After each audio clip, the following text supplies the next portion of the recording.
আসসালামু আলাইকুম। প্রিয় দর্শক, গোপালগঞ্জে এখনও কারফিউ চলছে। বুধবার ঘটনা ঘটেছে, সে রাত থেকে কারফিউ শুরু। বৃহস্পতিবার কারফিউ ছিল, আজ শুক্রবারও কারফিউ চলছে। মাঝখানে 2 ঘন্টার জন্য একটু শিথিল করা হয়েছিল, তারপর আবার কারফিউ চলছে। আমাদের দেশের একটা জেলা গোপালগঞ্জ, সেখানে এই মুহূর্তে কারফিউ দেওয়ার প্রয়োজনীয়তাটা কি? ওখানে কি আবারও এরকম সন্ত্রাসী কর্মকাণ্ড শুরু হওয়ার কোনো আশঙ্কা আছে? তাহলে কেন কারফিউ? একটা কারণ হতে পারে যে যারা সন্ত্রাসী কর্মকাণ্ড করেছিল বলে প্রশাসন অথবা আইন শৃঙ্খলা বাহিনী মনে করছেন, তাদেরকে ধরার জন্য কারফিউ, তারা যাতে কোথাও পালিয়ে যেতে না পারে, এই জন্য সেখানে কারফিউ দেওয়া হয়েছে। এটা হতে পারে। সেটা যদি হয়, এর মধ্যে গ্রেফতার কত হয়েছে এবং যাদেরকে গ্রেফতার করা হয়েছে তারাই কি ঘটনা ঘটানোর জন্য দায়ী ছিল প্রকৃতপক্ষে? বিভিন্ন জন কিন্তু এরই মধ্যে বলা বলি করছেন, গোপালগঞ্জের লোকজন, বিভিন্ন পত্রপত্রিকায় যেগুলো আমি পড়েছি, যে আওয়ামী লীগ অথবা ছাত্রলীগের সঙ্গে যারা সরাসরি জড়িত ছিলেন, যারা বড় বড় নেতা ছিলেন, তারা কেউ এলাকায় নেই। এবং তাদের আশঙ্কা যে এই কারফিউর মধ্যে গ্রেফতারের নামে আসলে নিরীহ মানুষকে হয়রানি করা হবে, তাদেরকে গ্রেফতার করা হবে, তাদেরকে হয়রানি করা হবে। এটা তাদের আশঙ্কা। এই আশঙ্কা বাস্তবে না হোক, এটি আমরা চাই। কিন্তু আমরা কি চাই বা না চাই, তার উপর ভিত্তি করে কি ঘটনা ঘটে না। আমরা কি চেয়েছিলাম যে গোপালগঞ্জে এই ধরনের একটা ঘটনা ঘটুক? কেন ঘটলো, এটা নিয়ে আমি গত 2 দিন ধরে অনেকবার বলা বলি করেছি। একটা কথা ভাবুন, ওখানে একটা পদযাত্রা হয়েছে। তারা যদিও এটাকে নাম চেঞ্জ করে সারা দেশে সব জেলার জন্য তারা করেছে পদযাত্রা, আর গোপালগঞ্জের জন্য করেছে মার্চ টু গোপালগঞ্জ। মানে গোপালগঞ্জের অভিমুখে তারা যাবে, বিশাল কিছু করবে। এবং সেটা নিয়ে বিভিন্ন সোশ্যাল মিডিয়ায় অনেকে এমন প্রচারণাও করেছেন যে ওখানে যে বঙ্গবন্ধুর যে সমাধি আছে, কবরস্থান, সেটাকে ভেঙে ফেলা হবে, গুড়িয়ে ফেলা হবে। সাধারণত আপনি তো বলবেন যে এটা লজিক্যাল তো না। তো লজিক্যাল কি 32 নম্বর ভাঙাটা ছিল? ওটা তো লজিক্যাল ছিল না। তো ভেঙে তো দিয়েছে, সরকার দেখেছে, কেউ কিছু বলেনি, বাধা দেওয়ার চেষ্টা করেনি সরকার। দেশে ওই সময় একটা সরকার ছিল, তারা কোনো বাধা দেয়নি। এবং সেই ভাঙাটা কিন্তু একদম রীতিমতো বুলডোজার এনে ভাঙা হয়েছে। বুলডোজার কোথেকে আসলো? বুলডোজার কি প্রত্যেকটা মানুষের প্যান্টের পকেটে একটা করে থাকে? তা তো থাকে না। আনা হয়েছে। কোথেকে আনা হয়েছে? কে সাপ্লাই দিয়েছে? এগুলি কেউ খোঁজ করা হয়েছে? তার হচ্ছে বড় কথা, 32 নম্বর যে ভাঙা হয়েছে, এ নিয়ে থানায় কোনো মামলা হয়েছে? সেই মামলা তদন্তের রেজাল্ট কি কেউ জানেন আপনারা?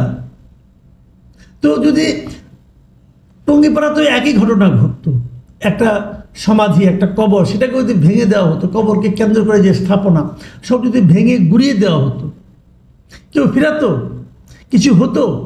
এখন সেইটা যদি ওখানকার মানুষের ইমোশনে, চিন্তায় যদি একটা প্রভাব বিস্তার করে, যদি তার প্রতিফলন আমরা দেখতে পাই, সেটাকে আপনি কি বলবেন? সেটাকে আপনি কীভাবে বিশ্লেষণ করবেন? আমি গত 2 দিন ধরে একটা কথা বলে আসছি যে ঘটনা ঘটেছে অনেকগুলো। সবচেয়ে বেদনাদায়ক ঘটনা কোনটা? 4 জনের মৃত্যু, এবং সেটা আইন শৃঙ্খলা রক্ষাকারী বাহিনীর গুলিতে মৃত্যু। তাদেরকে মরতে হলো কেন? আজকে শুনলাম আরো একজন বেড়েছে, 5 জনের মৃত্যু। কাদেরকে মারলেন আপনারা? আরে এদেশের নাগরিক তো। এই যে মৃত্যুগুলো হলো, এই মৃত্যুগুলো কি অপমানের মৃত্যু হলো? এই মৃত্যুগুলো কি সম্মানজনক মৃত্যু হলো?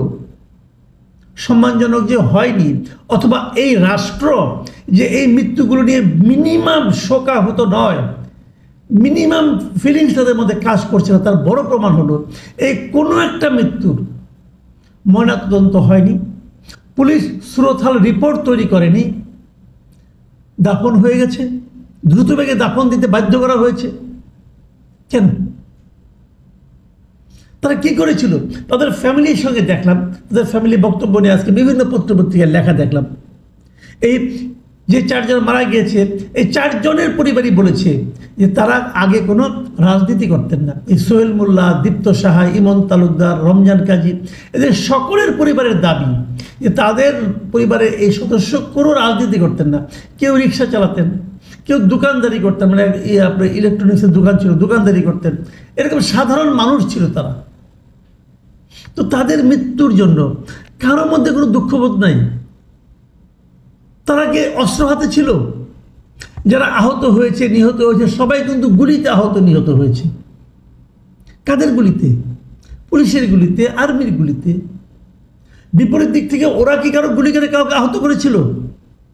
করেনি তো, কারণ তাদের হাতে সে ধরনের কোনো অস্ত্রও ছিল না। আমি জানি না ছিল কিনা, যদি থাকতো নিশ্চয়ই কেউ না কেউ আহত হতো। শুনেছি পুলিশের নাকি 7-8 জন আহত হয়েছে, এবং এটাও শুনেছি তাদের নাকি ইট পাটকেলের ইয়েতে আহত হয়েছে। তাহলে আমার কথা হলো যে একটা মব ভাঙার জন্য আপনি যে গুলিগুলি চালালেন, যে লোকগুলি মারা গেল, এইগুলির আদেশ কে দিয়েছিল? আমার মনে হয় এগুলো খুঁজে দেখা দরকার। এটা তো একটা সভ্য রাষ্ট্র নাকি? আমি তো কখনো দেখিনি কোনো অন্তর্বর্তীকালীন সরকার অথবা কোনো তত্ত্বাবধায়ক সরকার, বাংলাদেশে তো অনেকগুলো এসেছে, এরকম কখনো দেখিনি যে তাদের আমলে এ ধরনের ঘটনা ঘটে। এবং তাদের আমলে কোনো একটা জেলাকে কারফিউ দিয়ে গ্রেপ্তার করা হয়, দেখিনি কখনো। ডক্টর ইউনূস আমাদেরকে যা দেখেনি তা দেখিয়ে দিচ্ছেন। যে ঘটনা ঘটলো সেটাই কি শেষ? এর ফলো আপটা কি? আমি কয়েকটা ফলো আপ নিয়ে একটু কথা বলি। নাহিদ ইসলাম উনি বলেছেন, উনি ঘোষণা দিয়েছেন যে উনি আবার গোপালগঞ্জ যাবেন, এবং কেবল তাই না, বলেছেন গোপালগঞ্জের প্রতিটি ঘরে জুলাই গণঅভ্যুত্থানের পতাকা উড়বে, এবং তিনি আবার গোপালগঞ্জ যাবেন। পতাকাটা কে উড়াবে ভাই? আপনি উড়াবেন নাকি গোপালগঞ্জে যারা অধিবাসী তারা উড়াবে? আপনারা যে সভাটা ডেকেছিলেন, এই সভা শেষ হওয়ার পরে তো আপনাদের উপর হামলা হয়েছে। শেষ হওয়ার আগে আপনাদের জনসভা, আপনাদের সমাবেশে কত লোক হয়েছিল? বুকে হাত দিয়ে বলুন তো আপনারা, আমরা তো লাইভ দেখেছি। বুকে হাত দিয়ে বলুন কয়জন লোক ছিল? আর সেই লোকগুলি যে কি ঘরে ঘরে আপনার পতাকা উড়াবে? শুনেন, জুলাই গণঅভ্যুত্থানের পতাকা উড়বে, কোনো সমস্যা নেই, কারণ জুলাই গণঅভ্যুত্থান একটা বড় কাজ ছিল। কিন্তু আপনারা যে জুলাই গণঅভ্যুত্থানের প্রতিনিধিত্ব করছেন, আপনাদের কর্মকাণ্ডের মাধ্যমে যে আচরণ করছেন, সেটা জুলাই গণঅভ্যুত্থানের চেতনা নয়, সেটা নয়।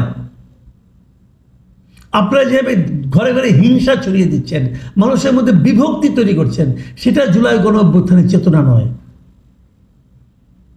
কাজে এই বড় বড় কথা বলে তো কোনো লাভ নেই রে ভাই। মাঝখান থেকে কি হবে? এই জাতির, এই রাষ্ট্রের আরো কয়েক কোটি টাকা খরচ হবে। কত টাকা খরচ হয়েছিল এই আপনার নাহিদ ইসলামদের এই যে মার্চ টু গোপালগঞ্জের এই অনুষ্ঠান, এই ব্যর্থ প্রজেক্টের জন্য কত টাকা খরচ হয়েছে? কেউ হিসাব দেবে? আমি একটা হিসাব করার চেষ্টা করেছি, বিভিন্ন জনের সঙ্গে কথা বলে। দেখুন, বাংলাদেশে যখন নাকি রাষ্ট্রপতি কোনো ঢাকার বাইরে কোথাও যান, অথবা প্রধানমন্ত্রী কখনো ঢাকার বাইরে কোথাও যান, কত টাকা খরচ হয়? রাষ্ট্রপতি গেলে প্রতি ঘন্টায় 72 লক্ষ টাকা খরচ হয়, এবং প্রধানমন্ত্রী গেলে প্রতি ঘন্টায় 81 লক্ষ টাকা খরচ হয়। আর এরা যে অনুষ্ঠানটা করেছে সেখানে ওই রকমই কিন্তু নিরাপত্তা ছিল, বরঞ্চ আপনার এই যে এপিসি যেটাতে আমরা সাজোয়া যান বলেছি, এই এপিসি অনেক সময় যায় না প্রাইম মিনিস্টার এবং ইয়ের সঙ্গে, প্রধানমন্ত্রীর সঙ্গে, ইয়ের সঙ্গে, প্রেসিডেন্টের সঙ্গে, ওদের সঙ্গে গিয়েছিল। কত খরচ হয়েছে? আমাকে একজন যিনি হিসাব দিলেন, এটা প্রায় 8 কোটি টাকার মতো খরচ হয়েছে সরকারের। তো এবং আরো কি নতুন নতুন, আমাকে একজন চ্যালেঞ্জ করে বললেন যে আপনি কখনো দেখেছেন যে কোনো রাজনৈতিক নেতৃবৃন্দ এপিসিতে ওঠার সুযোগ পায় অথবা তাকে উঠানো হয়? আমাদের এখানে হাসনাত সার্জিসদের উঠানো হয়েছিল, ওটা করে তাদেরকে রেস্কিউ করা হয়েছিল। আচ্ছা, ওর বাইরে যারা ছিল, পুলিশ ছিল, আর্মি ছিল, তারা তো এপিসির বাইরেই ছিল, তাদের জীবনের নিরাপত্তা প্রয়োজন ছিল না? তো ওনাদেরকে তুলতে হলো কেন? একটা অনিবন্ধিত রাজনৈতিক দলের এই ধরনের একটা আবদার, একটা জেদ পূরণের জন্য রাষ্ট্রে এত কোটি টাকা খরচ হলো। ওনারা আবার যাবেন, আবার সেই জেদ করবেন, আবার যাবেন।